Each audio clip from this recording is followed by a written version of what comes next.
Gente, olha só, vou falar algo aqui muito pesado para você. Posso te falar? Você me permite? Olha só, deixa eu te falar então. Por exemplo, a grande maioria das pessoas foram criadas em lares sem nenhuma estrutura. Casas muito simples, que os pais não tinham nenhuma privacidade. Ou então, uma casa boa, mas os pais não tinham conhecimento e deixavam o quê? As crianças dormirem juntas. O pai, a mãe fica com dozinha de deixar o bebê no quartinho, sozinho, porque ele é pequenininho. Mas isso não pode acontecer, gente. Por exemplo, a grande maioria, como eu disse, morou em casa simples, os pais não tinham privacidade, os quartos não tinham portas, os pais dormiam junto com as crianças ali. E ali, quando as crianças dormiam, eles achavam assim, a criança está dormindo, aí acontecia a intimidade.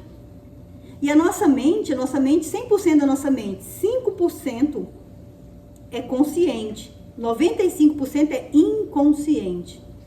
E quando a gente dorme, a nossa mente inconsciente apaga pra gente dormir, a gente fica inconsciente, e a mente, ela fica ali mais receptiva, recebendo tudo que está acontecendo ali no ambiente, tudo que está acontecendo ali está sendo registrado.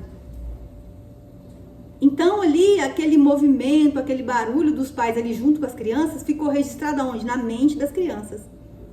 E o que está dentro da mente registrado é o que vai manifestar aqui fora. Então, uma criança que não foi privada, não teve privacidade, né? Vamos dizer assim, dormiu ali junto com os pais, ficou ali no meio daquela muvuca, aquele barulho. Em algum momento, aquilo que está dentro dela vai se manifestar aqui fora. Como? Às vezes tirando a roupa, se esfregando no primo, no irmão, o menino tem ereção, subindo ali em cima da criança. Atitude da criança ou da irmã, né? No caso, atitude assim, totalmente distorcida o caráter. E acontece, gente, assim, as pessoas não falam, não quer falar, mas isso é muito comum acontecer. Acontece e ainda chega até de sentir o prazer. Então, se aconteceu essas situações com a criança, quando ela era criança, quando ela cresce, ela leva sempre o quê? Sentimento de culpa. E isso é algo destrutivo para a vida profissional e espiritual dela. Ela carrega sentimentos de culpa, um peso, e ela não consegue ter conexão com Deus, e não evolui o espiritual, o profissional, o financeiro, não avança, e principalmente as mulheres. E isso é um buraco muito grande na alma dela. É destrutivo isso para a vida dela. E depois que Adão e Eva pecou, virou uma bagunça mesmo, virou pai com filho, irmão com irmão. Então, se essas coisas acontecem, e acontece muito, só que ninguém te fala, acontece muito, isso é um prejuízo muito grande. A pessoa, ela fica dentro de uma prisão emocional muito grande. E ela não avança, e repito, principalmente as mulheres. O homem também, mas a mulher mais, porque a mulher ela carrega mais esse peso. Então, que ela não prospera, ela não consegue prosperar. E se no ato ali, no que aconteceu, ela sentiu prazer, o buraco é maior ainda. O buraco na alma dela é maior ainda. E eu te falo isso por quê? Porque talvez você viveu isso e o tempo passou, você esqueceu, e você vê a sua vida totalmente travada, não avança. Pode acontecer da mulher trabalhar e ganhar bem, ser muito bem remunerada? Sim. Mas a vida dela são várias áreas na vida dela. Não é só trabalho e dinheiro. Não é só trabalho e financeiro. E o que acontece? Essa mulher, ela tem sentimentos de culpa muito grande. Ela pode ganhar muito, mas quando ela tem que gastar alguma coisa com ela ali, por mais que ela tenha muito, ela tem sentimento de culpa. Na hora que ela vai comprar alguma coisa, ela se sente culpada, ela se sente não merecedora. Tudo por causa disso que aconteceu lá no passado. Tudo por causa dessas situações que aconteceram. Então, assim, ninguém te conta, mas você precisa saber para quê? Para você se perdoar. Para você perdoar as pessoas que não te protegeram, como o pai e a mãe.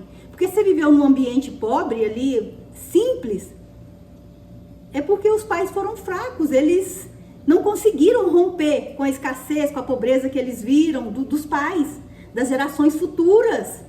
Aí eles não conseguiram romper. E aí eles trouxeram isso para a sua vida. E você foi privado de viver num ambiente onde os pais tinham sabedoria, onde você era preservada, você era protegida.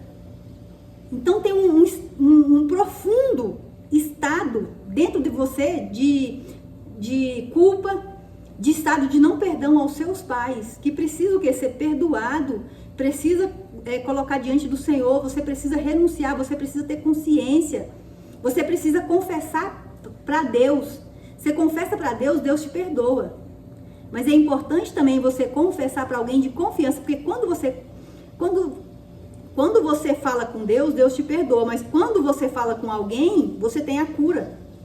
Quando você fala com alguém que é da sua confiança, a sua mente ela se constrange, porque é muito, muito constrangedor. Eu sei como que é. Então assim, por mais constrangedor que for, se você tem alguém de confiança, não perca tempo, fala com Deus, fala com essa pessoa, para você ter a cura e a libertação da sua alma. E eu te falo isso porque eu vivi isso. Eu morei numa casa muito simples, onde acontecia ali. A gente acordava ali com os barulhos, só que a gente fazia de quando estava dormindo, ficava ali quietinho. E aí depois manifestava, a gente se esfregava ali nos irmãos, subia em cima do irmão, tirava a roupa. Por quê? Porque o que estava aqui dentro manifestava fora. Depois a gente cresce, a gente fica pensando, nossa, que horror, que coisa horrorosa que eu fazia. Que coisa feia que eu fazia, meu Deus. Então a gente tem vergonha, sentimentos de culpa, e a gente não sabe o porquê que a vida não anda. A minha vida sempre foi o quê? Travada. Glória a Deus que tem o meu marido que trabalha, é bem remunerado. Mas a gente é a média das 5 pessoas com quem a gente mais convive. Mesmo eu convivendo com uma pessoa que ganha bem, eu não avançava. Até eu ter consciência dessas coisas, dessas situações. Aonde eu fui fazer curso e lá dentro eu aprendi isso. O palestrante foi falando, eu fui entendendo, eu fui, nossa. E aí eu fui o quê? Fui liberando. E é muita coisa, viu, gente, para liberar, viu? É muita coisa. Busque a cura e a libertação da sua alma. Não brinca com a salvação da sua alma. E pense nisso que eu te falei. Não tenha vergonha. Claro que você não vai sair se expondo, falando para todo mundo. Eu tô aqui falando porque isso hoje não me incomoda mais. Eu sou curada, eu sou livre. Mas eu não posso me calar. Não posso deixar de vir aqui te falar. Porque a Bíblia diz que não se acende uma luz para pôr ela debaixo do alqueire. Não, se acende uma luz para pôr ela em cima, no velador. Onde ela alumia todos, alumia muitos, como eu estou fazendo aqui agora. Estou me expondo, estou dando a minha cara aqui, ó, me expondo. Falando da intimidade, das coisas mais terríveis, mais horríveis que aconteciam quando eu era criança. E aconteceu e foi muito. Mas eu não estou nem aí, eu não quero saber se é vergonhoso, eu quero ser livre. Eu quero ser livre, porque o diabo, o inimigo das nossas almas, ele é que permitiu. Ele é que agiu através de pessoas, que ficou anos, gerações em gerações. O diabo que permitiu não, porque ele não tem permissão para nada, mas ele é um invasor, um atrevido, um ladrão, que veio para matar, roubar e destruir. E ele enganou muitos com a mentira dele, e eles continuaram gerações e gerações na mentira, na pobreza, na escassez. Mas chega um momento que Deus levanta um. Deus permite um. Deus permite um ter o conhecimento, e através desse conhecimento ele se liberta e liberta muitos. Amém? Esse assunto fez sentido para você? Se você ficou aqui até o fim, se fez sentido para você, curte, comenta, compartilha esse vídeo com alguém que você quer abençoar. Vamos juntos levar a sabedoria que vem de Deus, incentivar o perdão para sermos livres e tomarmos posse das promessas do Senhor para a nossa vida aqui nessa terra. E sair do engano, da mentira, das mentiras de Satanás, o inimigo das nossas almas, que quer nos manter presos. Não precisa você ter vergonha. Porque desde como Adão e Eva errou, virou essa bagunça mesmo. Pai com filho, irmão com irmão, virou essa bagunça. Mas isso fica só até a gente ter conhecimento. Ao que tem conhecimento, a gente tem que se posicionar e se libertar e levar a libertação para muitos. Amém? Que o Senhor te abençoe e te guarde. Se inscreve aqui nesse canal para mais vídeos como esse.